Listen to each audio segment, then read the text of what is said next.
Franchement, soyez honnête, quand vous devez travailler en groupe, vous êtes plutôt comme ça? Ok, bon bah moi je vais rechercher qui c'est Talleyrand. Alors c'est un homme et c'est un diplomate français. D'accord, attends, maintenant suivant. Ou comme ça. Non, attendez. Avant d'aller trop vite, il faut vraiment qu'on réunisse l'ensemble des informations dont on a besoin. Après, on se distribuera les rôles, d'accord?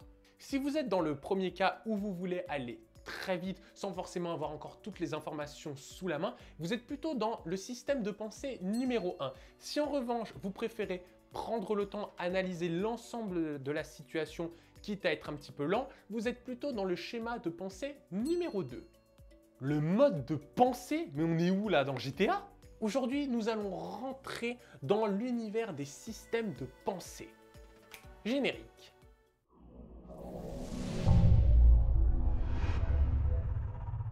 Les systèmes de pensée, ou plus simplement le modèle impulsif-réflexif, développé par l'économiste Daniel Kahneman, a établi que pour prendre des actions dans notre vie quotidienne, nous utilisons deux systèmes de pensée. Le système numéro 1, appelé pensée heuristique, se base sur la rapidité. C'est ce qu'on appelle l'impulsivité. Autrement dit, réflexion minimum, mais action maximum. Ou bien... Yippee-ki-yay, pauvre con! Ah ouais, donc en gros, quand je pète la gueule d'un mec parce qu'il me casse les burnes, eh ben en fait, je suis pas juste impulsif. En fait, j'utilise mon système de pensée numéro 1. Non, ça c'est juste que t'es un connard. Le système 2, en revanche, appelé système algorithmique, mise sur la planification.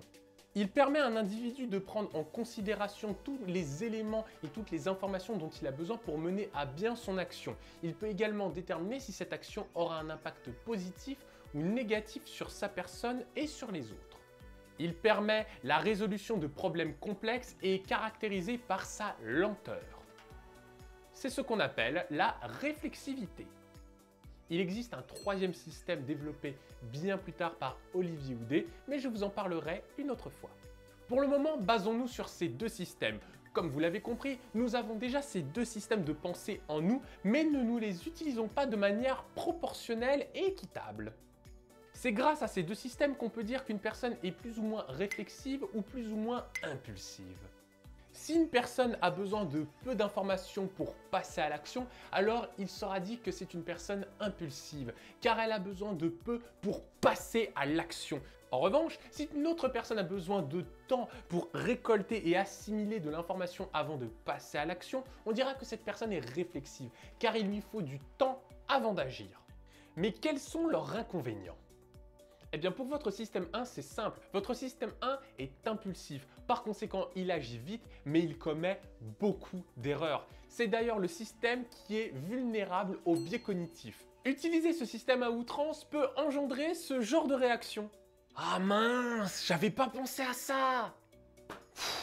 Mais c'est pas possible, mais tu peux pas réfléchir avant d'agir? Votre système 1 tire parfois des conclusions hâtives parce qu'il se base sur votre expérience. Mais cela peut vous conduire à commettre beaucoup d'erreurs parce que vous n'avez pas analysé l'ensemble de la situation. A l'inverse, votre système 2, lui, est trop lent et très énergivore. Ainsi, pour exécuter une tâche, vous allez non seulement prendre beaucoup de temps, mais en plus, vous serez très fatigué une fois que vous aurez exécuté cette tâche, ce qui peut amener à ce genre de réaction. Bon alors, oui ou non? Attends. Laisse-moi réfléchir, j'ai pas envie de faire d'erreur. Attends, deux secondes. Mais c'est pas possible d'être aussi lent, mais tu peux pas agir un petit peu pour une fois au lieu de... Alors évidemment, on peut se dire... Bon ok, on est peut-être lent quand on utilise le système 2, mais je pense quand même que c'est mieux d'utiliser uniquement ce système. Après tout, mieux vaut prévenir que guérir, non? Alors pas forcément, parce que même si votre système 2 ne commet que très peu d'erreurs, il va consommer une grande quantité d'énergie et une grande quantité de glucose. Ainsi, vous allez peut-être bosser sans commettre d'erreurs, mais vous n'allez pas être efficace. Vous allez être peut-être trop lent et improductif. Il faut savoir que le cerveau consomme 20% de notre énergie. Donc par conséquent, il va tout faire pour essayer de limiter cette consommation. Et c'est pour ça que votre système 2 délègue en général au système 1 parce que lui, il s'en fout, il consomme que très peu d'énergie. Pour lui, la vie est belle. Mais ce n'est pas forcément une mauvaise chose. Regardez, quand vous êtes dans une routine par exemple, Vous êtes capable de bosser très rapidement parce qu'en fait tout se fait en automatique, vous n'avez pas besoin de réfléchir. Notre cerveau aime la routine et elle n'est pas forcément négative parce que c'est elle qui nous permet d'être productif.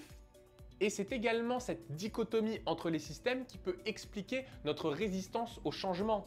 Eh bien oui, qui dit changement dit apprentissage, donc consommation d'énergie, donc fatigue, etc. etc. C'est pour ça que parfois on peut se dire « Oh, pourquoi changer? Je suis bien comme je suis ». En fait, c'est un petit peu une manifestation de votre système 2 qui dit que « Non, j'ai pas envie de bosser, délègue plutôt système 1, ça fonctionne, donc on est bien ». Évidemment, tout n'est pas tout blanc ou tout noir. Nous utilisons tous ces deux systèmes en coopération, mais nous utilisons probablement un système un peu plus que l'autre. Et c'est ce déséquilibre qu'il faut corriger. Si nous sommes plutôt impulsifs et que nous utilisons plutôt notre système 1, dans ce cas-là, on peut agir efficacement, mais on peut aussi commettre beaucoup d'erreurs. Donc, il faut apprendre à être plus réflexif, à apprendre de ses erreurs et à réfléchir. Et quand on se sera habitué à utiliser ce système 2, eh bien là, on sera vraiment efficace. Et inversement, bien entendu, si vous vous trouvez trop lent ou que l'on vous trouve trop lent, apprenez à faire un petit peu plus confiance à votre instinct et vous verrez, vous travaillerez plus rapidement et vous serez plus productif. Évidemment, si vous avez du mal à déterminer si vous êtes plutôt impulsif ou réflexif, ne vous inquiétez pas, je vais sortir une vidéo qui vous permettra de déterminer si vous êtes plus l'un ou l'autre. Si cette vidéo vous a plu, alors utilisez votre instinct et essayez de vous abonner tout de suite, activez les notifications tout de suite. Voilà, vous réfléchissez pas, vous le faites. Et maintenant, je vais vous demander d'être un petit peu plus réflexif parce que vous allez prendre le temps d'aller sur mon site et peut-être de réserver un coaching. Eh ben oui, après tout. Si on fait le ratio coût-bénéfice, ça peut être très intéressant. S'il y a des sujets que vous aimeriez que je traite en vidéo, surtout n'hésitez pas à les écrire en commentaire. Et sur ce, je vous dis adios mes mémos.